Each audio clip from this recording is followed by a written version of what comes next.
ជំរាបសួរអ្នកទាំងអស់គ្នាថ្ងៃនេះខ្ញុំសូមលើកយករឿងមួយទៀតដែលមានចំណងជឿនថា Hunter មកធ្វើការសង្ខេបជូនទស្សនាសង្ឃឹមថាអ្នកទាំងអស់គ្នានឹងចូលចិត្តហើយនឹងជួយចុច like និង comment ពាក្យថាល្អមើលបានច្រើនមុននឹងចូលដល់សាច់រឿងយើងសិក្សាពាក្យកន្លឹះមួយសិនគឺពាក្យថា Hunter ពាក្យថា Hunter នៅក្នុងរឿងនេះគឺជាតំណែងមួយដែលណាក៏ចង់ធ្វើដែរដោយសារតែពួកគេនឹងទទួលបានប្រាក់ខែខ្ពស់ហើយនឹងសិទ្ធិអំណាចក្នុងការធ្វើការងារស្រាវជ្រាវរបស់ដែលពិសេស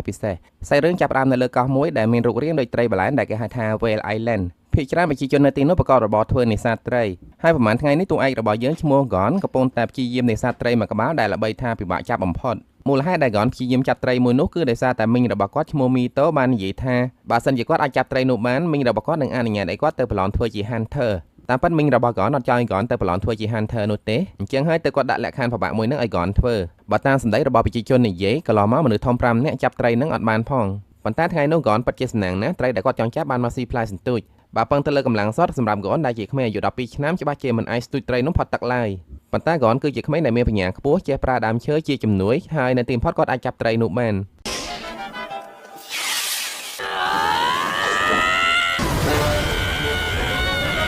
ក្រោយពេលចាប់បានត្រីនឹងហើយប្រជាជនសរសើរ Gon យ៉ាងខ្លាំងហើយអ្វីដែលធ្វើឲ្យ Gon សប្បាយចិត្តជាងគេគឺគាត់បានទៅប្រឡងធ្វើជា Hunter ចំណែក Mito ដែលជាមីងរបស់ Gon ទោះបីជាមិនចង់ឲ្យ Gon ទៅក៏ដោយក៏មិនអាចក្បត់ពីសន្យាបានដែរល្ងាចនោះពេលទៅដល់ផ្ទះវិញ Mito បានយករឿងនឹងទៅប្រាប់ម៉ាក់របស់នាងដែលជាយាយរបស់ Gon ហើយយាយរបស់ Gon និយាយថាស្លឹកឈើជ្រុះមិនឆ្ងាយពីគល់ទេកាលពី12ឆ្នាំមុនអ្នកដែលចាប់បានត្រីប្រភេទហ្នឹងគឺប៉ារបស់ Gon ឈ្មោះ Jing ហើយចាប់ពីពេលហ្នឹងមកគ្មានអ្នកណាអាចចាប់បានត្រីប្រភេទហ្នឹងឡើយនៅយប់នោះ Mito បានព្យាយាមទៅនិយាយបញ្ចុះបញ្ចូល Gon ឲ្យបបង់ការចង់ធ្វើជា Hunter ហ្នឹងទៅព្រោះវាគ្រោះថ្នាក់ណាស់Mito និយាយថាដោយសារតែការចង់ធ្វើជា Hunter ទើបប៉ារបស់ Gon បានចាក់ចោលគ្រួសារហើយនេះមិនចង់ឲ្យ Gon ធ្វើតាមប៉ារបស់គាត់ឡើយប៉ុន្តែ Gon វិញចង់ដឹងខ្លាំងណាស់ថាអាការងារ Hunter ហ្នឹងវាពិសេសយ៉ាងណាទើបប៉ារបស់គាត់សុខចិត្តបោះបង់ចោលគ្រួសារអញ្ចឹងស្អែកឡើងមុនពេលចេញដំណើរ Gon បានសន្យាជាមួយមីងរបស់គាត់ថាគាត់នឹងក្លាយទៅជា Hunter ហើយនឹងត្រឡប់មកវិញប៉ុន្តែសម្រាប់មីងរបស់គាត់វិញឲ្យតែ Gon អាចត្រឡប់មកវិញដោយសុវត្ថិភាពគឺល្អបំផុតហើយក្រោយមកមិនយូរប៉ុន្មាន Gon បានឡើងសពើមួយដើម្បីចាក់ចេញពីកោះដោយមានអ្នកភូមិមកជួយដំណើរគាត់យ៉ាងច្រើនកោះកហើយគាត់បានស្រែកសន្យាជាមួយអ្នកភូមិថាគាត់នឹងក្លាយទៅជា Hunter ដ៏ពូកែបំផុតនៅលើលោកលឺអញ្ចឹងអ្នកដែលទៅប្រឡង Hunter ជាមួយគ្នាដែលភាគច្រើនសិតតែជាមនុស្សធំជ្រេញសម្ដីរបស់ Gon ណាស់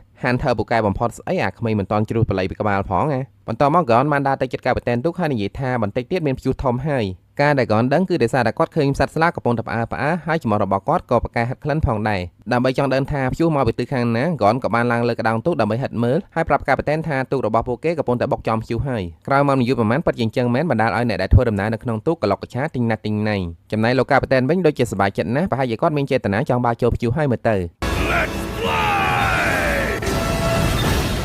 បន្ទាប់ពីស្ងប់ព្យុះបន្តិចលោកកៅប៉ែនបានដើរពិនិត្យមើលហើយពិនិត្យឃើញថាអ្នកដែលទៅចូលរួមប្រឡង Hunter ទាំងអស់សិតតែពលអាឡុកលើកលែងតែមនុស្ស3នាក់គត់ម្នាក់គឺ Gon ម្នាក់គឺអាអូនសក់ពណ៌លឿងម្នាក់នេះហើយនឹងចុងក្រោយគឺអាប៉ែមុខអាចាស់ជាង